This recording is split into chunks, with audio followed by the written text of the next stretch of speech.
بسم اللہ الرحمن الرحیم۔ السلام علیکم ناظرین، وہ کون سی رانی تھی جس نے کہا تھا میرا جسم انگریزوں کو نہیں ملنا چاہیے؟ جھانسی کی رانی کون تھی؟ موت کیسے واقع ہوئی؟ یہی ہماری آج کی ویڈیو کا موضوع ہوگا، اور آج ہم آپ کو جھانسی کی رانی کے متعلق دلچسپ معلومات فراہم کریں گے، مگر ویڈیو کا باقاعدہ آغاز کرنے سے پہلے نئے آنے والے ناظرین سے گزارش ہے کہ ہمارے چینل کو سبسکرائب کریں، جہاں آپ کو دنیا بھر کی تاریخی اور معلوماتی ویڈیوز ملتی رہیں گی۔ انگریزوں کی طرف سے کیپٹن روڈرک برگس پہلے ایسے شخص تھے جنہوں نے جھانسی کی رانی لکشمی بائی کو اپنی آنکھوں سے جنگ کے میدان میں لڑتے ہوئے دیکھا تھا۔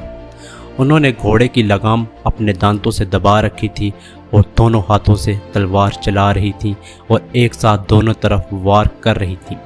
ان سے پہلے ایک دوسرے انگریز جان لینگ کو رانی لکشمی بائی کو نزدیک سے دیکھنے کا موقع ملا تھا، لیکن میدان جنگ میں نہیں، انہوں نے انہیں ان کی حویلی میں دیکھا تھا۔ جب دامودر کے گود لیے جانے کو انگریزوں نے غیر قانونی قرار دیا تو رانی لکشمی بائی کو جھانسی کا اپنا محل چھوڑنا پڑا تھا۔ انہوں نے 3 منزلہ معمولی عمارت رانی محل میں پناہ لی تھی۔ رانی کے وکیل جان لینگ کی خدمات حاصل کی، جنہوں نے حکومت برطانیہ کے خلاف حال میں ایک مقدمہ جیتا تھا۔ رانی محل میں لکشمی بائی لینگ آسٹریا میں پیدا ہوئے، جبکہ وہ میرٹھ سے ایک اخبار مفصلائٹ نکالا کرتے تھے، لیکن اچھی خاصی فارسی اور ہندوستانی بول لیتے تھے، اور ایسٹ انڈیا کمپنی کی انتظامیہ انہیں پسند نہیں کرتی تھی، کیونکہ وہ ہمیشہ ان کے گھیرنے کی کوشش کیا کرتے تھے۔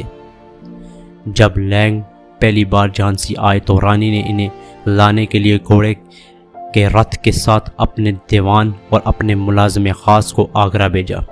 ملازم کے ہاتھ میں برف سے بھری بالٹی تھی جس میں پانی، بیئر اور منتخب شراب کی بوتلیں رکھی ہوئی تھیں۔ راستے بھر ایک ملازم لینگ کو پنکھا جھولتا رہا۔ جھانسی پہنچنے پر لینگ کو 50 گھڑ سوار ایک پالکی میں بٹھا کر رانی محل لائے، جس کے باغ میں رانی نے ایک سائبان لگوا رکھا تھا۔ رانی لکشمی بائی شامیانے کے ایک کونے میں پردے کے پیچھے بیٹھی تھیں۔ اس لمحے رانی کے گود لیے ہوئے بیٹے دامودر نے پردہ ہٹایا اور لینگ کی نظر رانی پر پڑی۔ بعد میں رینیئر ریسرچ نے دی Rani of Jhansi rebel against وال نامی ایک کتاب لکھی۔ کتاب میں جان لینگ کے حوالے سے لکھا گیا کہ رانی درمیانہ قد کی مضبوط خاتون تھی۔ جوانی میں وہ بہت خوبصورت رہی ہوں گی، لیکن اس وقت بھی ان کے چہرے کی رونق کم نہیں تھی۔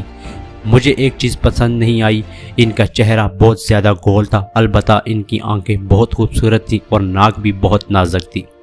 ان کا رنگ بہت گورا نہیں تھا۔ انہوں نے سونے کی کان کی بالیوں کے علاوہ کوئی زیور نہیں پہنا تھا۔ وہ سفید ململ کی ساڑی میں ملبوس تھیں، جس میں ان کے جسم کے خد و خال واضح نظر آتے تھے۔ ان کی شخصیت کو جو چیز خراب کر رہی تھی وہ ان کی آواز تھی۔ رانی کے شہ سوار بہرحال کیپٹن روڈرک برگس نے فیصلہ کیا کہ وہ آگے بڑھ کر خود ہی رانی پر وار کرنے کی کوشش کریں گے، لیکن جب وہ ایسا کرنا چاہتے تو رانی کے گھڑ سوار انہیں گھیر کر ان پر حملہ کر دیتے۔ ان کی کوشش یہی تھی کہ وہ ان کی توجہ دوسری جانب کر دیں۔ ناظرین، کچھ لوگوں کو زخمی اور قتل کرنے کے بعد روڈرک نے اپنے گھوڑے کو ایڑ لگائی اور رانی کی طرف بڑھنے لگا۔ اسی وقت روڈرک کے پیچھے سے اچانک جنرل روز کی انتہائی ماہر اونٹ یونٹ سے اس جانب نکلی۔ یہ ان کی ریزورٹ یونٹ تھی۔ وہ اس کا استعمال جوابی حملے کے لیے کرنے والے تھے۔ اس فوجی یونٹ کے اچانک جنگ میں اتر آنے سے برطانوی کیمپ میں جان آ گئی۔ رانی اسے فوراً بہم گئی۔ ان کے فوجی میدان جنگ سے بھاگے نہیں، لیکن ان کی تعداد کم ہونے لگی۔ اس جنگ میں حصہ لینے والے جان ہنری سلویسٹر نے اپنی کتاب ریکلیشنز of the campaign in Malu and central India میں لکھا، اچانک رانی زور سے چلائی، میرے پیچھے آؤ، اور 15 سے 20 گھڑ سوار کی ایک نفری ان کے پیچھے چل پڑی۔ ناظرین، وہ جنگ کے میدان سے اتنی تیزی سے نکلی کہ انگریز فوجیوں کو اسے سمجھنے میں کچھ سیکنڈ کی دیر ہو گئی۔ اچانک روڈرک نے اپنے ساتھیوں سے چلا کر کہا، that's the Rani of Jhansi, catch her. Rani اور ان کے ساتھی ابھی 1 میل ہی پہنچے تھے کہ کیپٹن برگس کے فوجی ان کے سر پر آ پہنچے۔ یہ جگہ کوٹا کی سرائے تھی۔ لڑائی نئے سرے سے شروع ہوئی۔ رانی کے ایک فوجی کے مقابلے میں اوسطاً 2000 برطانوی فوجی لڑ رہے تھے۔ اچانک رانی کو اپنے بائیں سینے کی جانب درد محسوس ہوا، جیسے کہ کسی سانپ نے کاٹ لیا ہو۔ ناظرین، ایک انگریز سپاہی جسے وہ دیکھ نہ سکی تھی، اس نے اس کے سینے میں سنگین اتار دی۔ وہ مڑی اور حملہ آور پر اپنی تلوار سے ٹوٹ پڑی۔ رانی کی چوٹ بہت گہری نہیں تھی، لیکن خون تیزی سے نکل رہا تھا۔ اچانک گھوڑے پر دوڑتے ہوئے ان کے سامنے پانی کا چشمہ آ گیا۔ انہوں نے سوچا کہ اگر وہ چھلانگ لگا کر آبشار کے پار ہو جائیں تو کوئی انہیں پکڑ نہیں سکے گا۔ انہوں نے گھوڑے کو ایڑ لگائی، لیکن گھوڑا چھلانگ لگانے کے بجائے اتنی تیزی سے رکا کہ وہ اس کی گردن تک سرک کر پہنچ گئی۔ انہوں نے دوبارہ میں میز لگائی، لیکن گھوڑے نے 1 انچ بھی آگے بڑھنے سے انکار کر دیا۔ اس وقت انہوں نے اپنی کمر میں درد محسوس کیا، کسی نے بائیں جانب سے تیز وار کیا تھا۔ ناظرین، پھر ان کو رائفل کی ایک گولی لگی اور تلوار ہاتھ سے چھوٹ کر زمین پر گر پڑی۔ انہوں نے اسی ہاتھ سے کمر سے نکلنے والے خون کو روکنے کی کوشش کی۔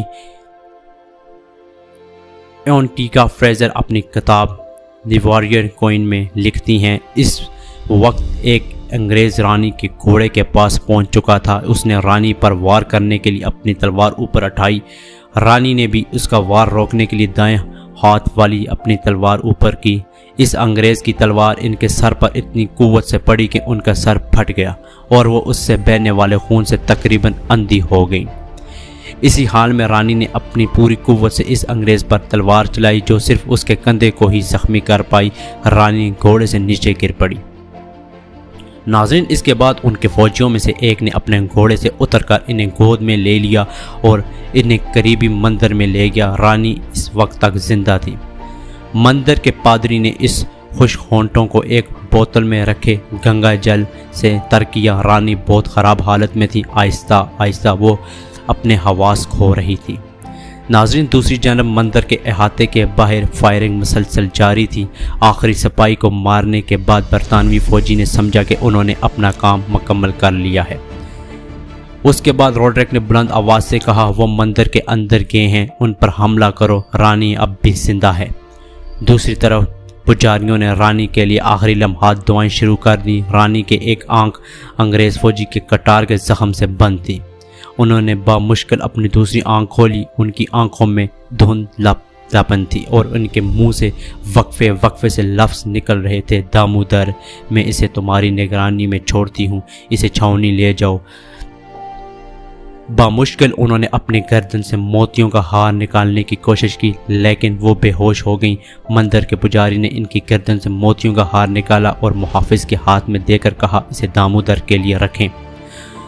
رانی کی سانس تیزی سے چلنے لگی، زخم سے نکلنے والا خون پھیپھڑوں میں جمع ہونے لگا۔ ناظرین، آہستہ آہستہ وہ ڈوبنے لگی۔ یکا یک ان میں پھر سے جان آ گئی۔ انہوں نے کہا، انگریزوں کو میرا جسم نہیں ملنا چاہیے۔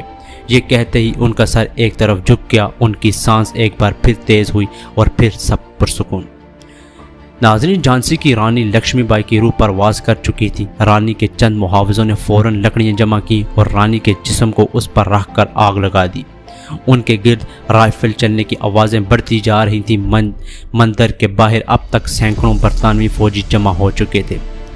مندر کے اندر سے انگریزوں پر صرف 3 رائفلیں گولیاں برسا رہی تھیں۔ پہلے ایک رائفل خاموش ہوئی، پھر دوسری اور پھر تیسری بھی خاموش ہو گئی۔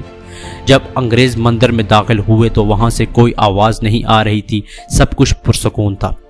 ناظرین، سب سے پہلے روڈریک برگز اندر داخل ہوئے۔ وہاں رانی کے کئی درجن سپاہیوں اور مندر کے پجاریوں کی خون میں سنی لاشیں پڑی ہوئی تھیں۔ کوئی بھی زندہ نہیں تھا، لیکن صرف ایک لاش کی تلاش جاری تھی۔ اسی وقت ان کی نظر ایک چتا یعنی لاش کو جلانے والی آگ پر پڑی، جس کی لپٹ اب مدھم پڑ چکی تھی۔ انہوں نے اپنے بوٹ سے اسے بجھانے کی کوشش کی، پھر انہیں جلتے ہوئے انسانی جسم کے باقیات نظر آئے۔ رانی کی ہڈیاں تقریباً راکھ ہو چکی تھیں۔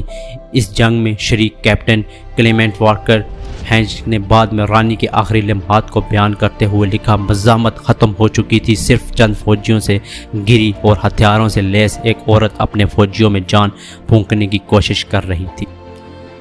ناظرین، بار بار وہ اشاروں اور بلند آواز سے اپنے شکست سے 2-4 سپاہیوں کی حوصلہ افزائی کر رہی تھی، لیکن اس کا کوئی خاص اثر نہیں ہو رہا تھا۔ تھوڑی ہی دیر میں ہم نے اس عورت پر حملہ کر دیا اور قابو حاصل کر لیا۔ ہمارے ایک فوجی کے خنجر کا تیز وار اس کے سر پر پڑا اور سب کچھ ختم ہو گیا۔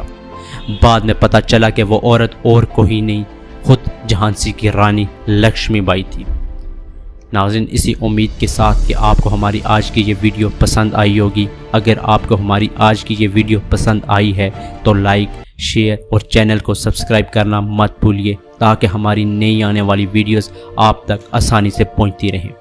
مجھے دیجیے اجازت، ملتے ہیں ایک نئی معلوماتی ویڈیو کے ساتھ۔ خدا ہم سب کا حامی و ناصر ہو۔ خدا حافظ۔